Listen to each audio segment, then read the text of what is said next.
नमस्कार दोस्तों, हमारे इस चैनल पर आप लोग का स्वागत है। क्या मुझे सरकारी नौकरी की तैयारी के लिए कोचिंग संस्थानों के शामिल होना चाहिए? बिना कोचिंग के घर से तैयारी करना सरकारी परीक्षाओं को पास करने के लिए पर्याप्त है? आपने सुनिश्चित भविष्य में संपन्न करियर के लिए ही सरकारी नौकरी की चयन प्रक्रिया समझे।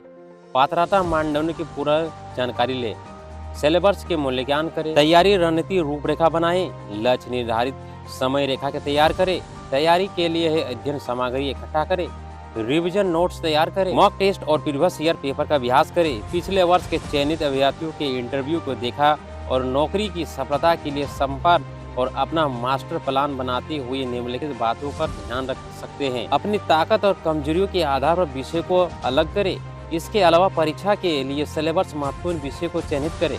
प्रत्येक अनुभाग के लिए सुनिश्चित समय आवंटित करें, क्योंकि आपको संकट और ऑफ के साथ अनुभागीय कट ऑफ और क्लियर करने की आवश्यकता है। इसीलिए आपको किसी भी सेक्शन की छोड़कर आगे नहीं बढ़ना चाहिए। अपनी कमजोरियों को ताकत के आधार पर ही समय आवंटित करें। एक विचार प्राप्त करने के लिए अपनी निजी दी गई समय सारणी का अनुसरण कर सकते हैं। सामान्य जागरूकता 1 घंटा, सामान्य अंग्रेजी 1 घंटा, रिवीजन एबिलिटी 2 घंटा, मात्रात्मक योग्यता 3 घंटा और कंप्यूटर जागरूकता 1 घंटा आपको देना पड़ेगा। अवधारणाओं को समझे, उनके पीछे में सिद्धांत को स्पष्ट करें।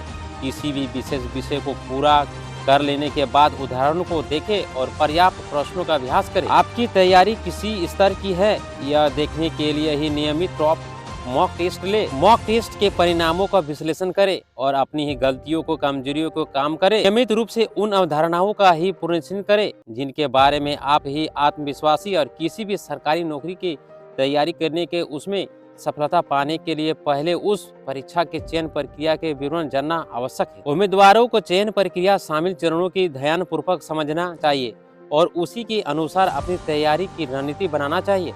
हालांकि विभिन्न पदों की परीक्षाओं के लिए चयन प्रक्रिया अलग अलग होती है, लेकिन अधिकतम परीक्षाओं सामान्य निम्नलिखित चरण होते हैं। नंबर ए, आरंभिक लिखित परीक्षा। नंबर बी, मुख्य लिखित परीक्षा। नंबर सी, व्यक्तिगत साक्षात्कार।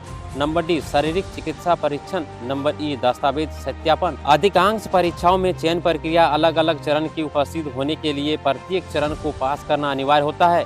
लिखित परीक्षाओं के लिए उम्मीदवारों को किताबी ज्ञान और ध्यान देने की आवश्यकता होती है। व्यक्तिगत साक्षात्कार के लिए उम्मीदवारों को अपनी व्यक्तिगत कौशल और ध्यान देना चाहिए और मॉक टेस्ट इंटरव्यू अभ्यास करना चाहिए। कुछ नौकरियां जैसे पुलिस, सेना, रेलवे आदि चयन प्रक्रिया हिस्से रूप से शारीरिक परीक्षण होता है। इसलिए उम्मीदवारों को परीक्षा में उत्तीर्ण होने के जॉब में चयनित होने के लिए शारीरिक परीक्षण के क्षेत्र में भी काम करने की आवश्यकता होती है। नंबर ए, आरंभिक लिखित परीक्षा। प्रारंभिक और लिखित परीक्षाओं के किसी भी परीक्षाओं के प्रथम चरण होता है।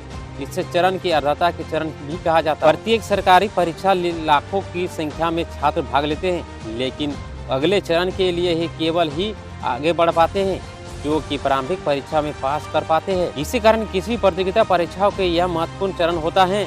इसके लिए छात्रों के पिछले वर्ष के प्रश्न पत्रों और उसके परीक्षण के विश्लेषण की अच्छे से अध्ययन करें और संबंधित पुस्तकों का अध्ययन करना चाहिए, जिसकी चर्चा हम इस आगे करेंगे। बी, मुख्य लिखित परीक्षा। प्रारंभिक परीक्षा उत्तीर्ण करने के बाद अगला चरण मुख्य परीक्षा का होता है।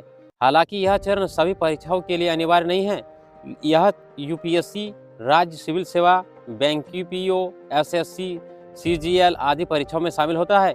उम्मीदवारों को सिलेबस और परीक्षा के पैटर्न के आधार पर अपनी परीक्षा की उचित तैयारी करनी चाहिए। उदाहरण के लिए यूपीएससी एक राज्य सिविल सेवा परीक्षा के मुख्य परीक्षा में अपने चयन और रैंकिंग की महत्वपूर्ण भूमिका निभाते हैं। इसके लिए विद्यार्थियों को संबंधित सभी विषयों और वैकल्पिक विषयों को अच्छी पकड़ होनी चाहिए। साथ ही उत्तर लेखन और कला और चरण में सबसे महत्वपूर्ण भूमिका निभाते हैं। इसलिए परीक्षाओं के लिए निरंतर उत्तर और लेखन की अभ्यास करें। नंबर सी, व्यक्तिगत साक्षात्कार। मुख्य परीक्षा के सफल होने के विद्यार्थियों को व्यक्तिगत साक्षात्कार के लिए बुलाया जाता है। इस चरण में छात्रों के व्यक्तिगत परीक्षण होता है। थोड़ा बहुत विषय ज्ञान और मानसिक योग्यता के परीक्षण किया जाता है। इसलिए छात्रों को सरकारी नौकरी की तैयारी के साथ साथ अपने व्यक्तिगत के निरंतर उत्कृष्टता के लाने का प्रयास करना चाहिए। व्यक्तिगत साक्षात्कार के लिए सबसे उपयुक्त हैं, क्योंकि आपका ही व्यक्तिगत आपकी पहचान परीक्षण करता है। नंबर डी, शारीरिक चिकित्सा परीक्षण। एक शब्द शारीरिक ही किसी कार्य की पूरी लगन और मेहनत के साथ कर सकता है। इस चरण में उद्देश्य केवल जांच करना है अभ्यर्थियों की पूरी तरह से ही स्वस्थ है या नहीं। किसी भी परीक्षा की इस चरण के लिए कोई भी अंक निर्धारित नहीं है। यह चरण केवल परीक्षार्थियों कि स्वस्थ और परीक्षण के चरण हैं जो कि पूरी तरह से स्वस्थ है। पर ये दस्तावेज सत्यापन चरण का उद्देश्य केवल परीक्षाओं और दस्तावेज की जांच करना है कि उनकी दोबारा आवेदन करते समय दी गई सभी जानकारियों की पूरी तरह से सही है या नहीं। इसलिए अभ्यर्थियों को सलाह दी जाती है कि आवेदन को करते समय दस्तावेजों की जैसी कई ही हाई स्कूल, इंटरमीडिएट, ग्रेजुएशन और शैक्षणिक आती है, निवास, आयु सीमा संबंधित और सभी जानकारियों को सही भर दे। किसी भी गलत जानकारी का दशा उनका ही चयन निश्चितता का ही हो सकता है या पढ़ाई के टाइम टेबल बनाएं। किसी भी परीक्षा में सफल होने के लिए सबसे पहले कदम है व्यक्तिगत और नियमित पालन योग्य और दिनचर्या होना बहुत जरूरी है। इसीलिए सरकारी नौकरी की तैयारी करते समय अभ्यर्थियों को सुनिश्चित रूप से अपना ही टाइम टेबल बनाना चाहिए और नियमित रूप से अपना ही पालन करना चाहिए। यदि आप सुनिश्चित नहीं हैं कि आप क्या कर रहे हैं तो अध्ययन और सारणी बनाकर काफी कठिन हो सकता है। यहाँ हम टाइम टेबल संबंधित कुछ महत्वपूर्ण दे रहे हैं सुझाव। अभ्यर्थी को चाहे तो अपना ही पालन कर सकते हैं। अभ्यर्थी चाहे तो इसका पालन करते हुए अपना टाइम टेबल बना सकते हैं। अपनी दिनचर्या को विश्लेषण करें। शुरू करने से सबसे अपनी अच्छी तरीका विश्लेषण करना है कि आप अपना समय कैसे, कहां और व्यतीत कर रहे हो। यहाँ आपकी प्राथमिकताओं की जांच और पहचान करेगी। आप अध्ययन के लिए ही कितने घंटे कर सकते हो, इसी के अनुसार आप अपने लक्ष्य को पहुँचने के लिए ही समय रेखा तैयार करना होगा। लक्ष्य निर्धारित करें और अपने शैक्षणिक लक्ष्यों को विचार करने की आप एक निर्धारित को पाएंगे कि आपके अध्ययन करने के लिए कितने घंटे दिए हैं। जो छात्र सीख और स्थान प्राप्त करने की उम्मीद कर रहे हैं उन्हें अपने अध्ययन के लिए ही ज़्यादा से ज़्यादा समय देने की आवश्यकता है।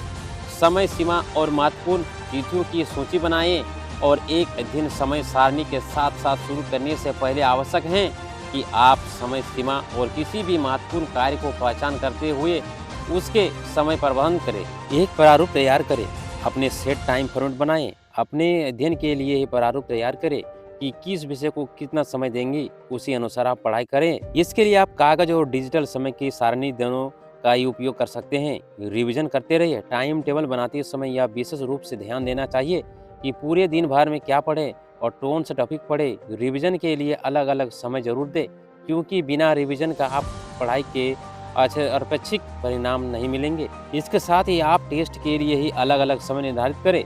खंड के प्रतिदिन किए जाने और समय में ज्ञान 2 से 3 घंटे, सामान्य में 2 से 3 घंटे दे सकते हैं। रीजनिंग एबिलिटी में 2 से 4 घंटे दे सकते हैं। मात्रता योग्यता 3 से 4 घंटे दे सकते हैं। करंट अफेयर समाचार पत्र में 2 घंटे दे सकते हैं और अन्य में 2 से 30 घंटे दे सकते हैं। नोट्स अपनी ही सुविधा अनुसार ही खंडवार समय सीमा को ही घटा या बढ़ा ले सकते हैं, या है जिन विषयों को आप कमजोर हैं उस पर ही ज़्यादा समय दे सकते हैं और मजबूत विषयों को अपेक्षा कम। इसी प्रकार आप सरकारी नौकरी की तैयारी कर सकते हैं। उम्मीद है कि आपको हमारा उत्तर अच्छा लगेगा।